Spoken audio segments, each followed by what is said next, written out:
Hello friend, नमस्कार। स्वागत है आपका एक बहुत ही इम्पोर्टेंट वीडियो में। अभी हम डिस्कशन करें पीएफ के बारे में। पीएफ का फुल एंड फाइनल करने से पहले क्या सब चेक करना चाहिए, बहुत ही इम्पोर्टेंट वीडियो होने वाला है, नहीं तो आपका पीएफ का फुल एंड फाइनल क्लेम फंस सकता है। तो यहाँ क्या करना चाहिए अभी पूरा डिस्कशन कर रहे हैं, तो वीडियो में बने रहिए। ज़्यादा से ज़्यादा शेयर कीजिए। चैनल पर पहली बार आए हैं तो निश्चित रूप से सब्सक्राइब कर लीजिए। देखिए, सबसे पहले जो है आपको अभी के समय में पासबुक एंड क्लेम स्टेटस आपको ओपन कर लेना है। इसी तरह से ओपन होगा। यहाँ हम सर्विस हिस्ट्री क्लिक किए हैं। सबसे पहले यहाँ आपको चेक कर लेना है। तो देखिए, यहाँ जो है दो कंपनी इनका है। एक कंपनी यह है और एक कंपनी यह है। इसमें से आपको देखना है डेट ऑफ एग्जिट मेंशन है या नहीं है। तो देखिए, एग्जिट डेट मेंशन दोनों में किसी में नहीं है। तो सबसे पहला काम जो आपको करना है वह दोनों में डेट ऑफ एग्जिट मेंशन करवाना है। ठीक है। अगर डेट ऑफ एग्जिट अभी तक मेंशन नहीं किए हैं या नहीं जानते हैं किस तरह से यह मेंशन होता है, तो इसका वीडियो हम ऑलरेडी बना दिए हैं। आपको अभी जस्ट आई बटन पर दिख रहा होगा, वहां से इसको जो है देख सकते हैं कि किस तरह से डेट ऑफ एग्जिट मेंशन किया जा सकता है। यह प्रोसेस आप खुद से भी कर सकते हैं। ठीक है। अब बात आती है, एक चीज देखना है एनसीपी डेज। एनसीपी डेज देखिए दोनों में है 20 डेज और 62 डेज। यह एनसीपी डेज जो है यह कभी कभी परेशानी का कारण बन जाता है।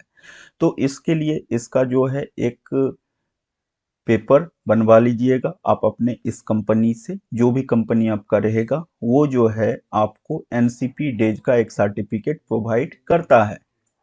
तो वो करवा सर्टिफिकेट लेके रख लीजिएगा। हो सकता है अगर आपका क्लेम रिजेक्ट हो तो उस केस में वह सर्टिफिकेट काम आएगा।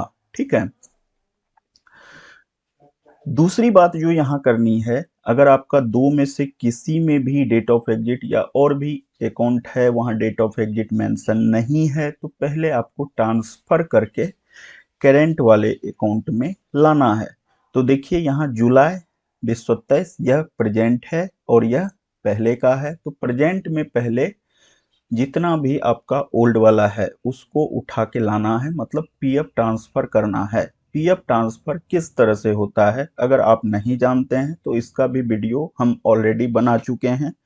आपको लिंक प्रोवाइड कर रहे हैं आई बटन पर, वहां से जाके देख सकते हैं कि पीएफ ट्रांसफर की प्रक्रिया किस तरह संपन्न होती है। तो पीएफ ट्रांसफर करने के बाद जितना भी ओल्ड वाला बैलेंस है सब उठ के इसमें आ जाएगा। फिर आप इस प्रेजेंट वाले से क्लेम करेंगे, तब जाके आपका क्लेम सक्सेसफुली पोर्टल पर सबमिट होगा। इसके बाद जो है उसको चेक किया जाता है कि सारा चीज सही है नहीं है। इसके बाद जो है इसको सेटलमेंट या रिजेक्ट किया जाता है। तो यहाँ यह प्रक्रिया है। और इसके बाद एक चीज आपको और चेक करनी है कि आपका केवाईसी कंप्लीट है या नहीं है। वह चेक करने के लिए सिंपली आपको प्रोफाइल क्लिक करना है। प्रोफाइल जैसे ही आप क्लिक करेंगे वहां आपको शो होगा कि आपका कौन कौन सा केवाईसी हुआ है, कौन सा पेंडिंग है। तो यह सब चीज आप चेक कर लेंगे। उसके बाद जो है फिर क्लेम करेंगे, तब जाके क्लेम सेटलमेंट होगा।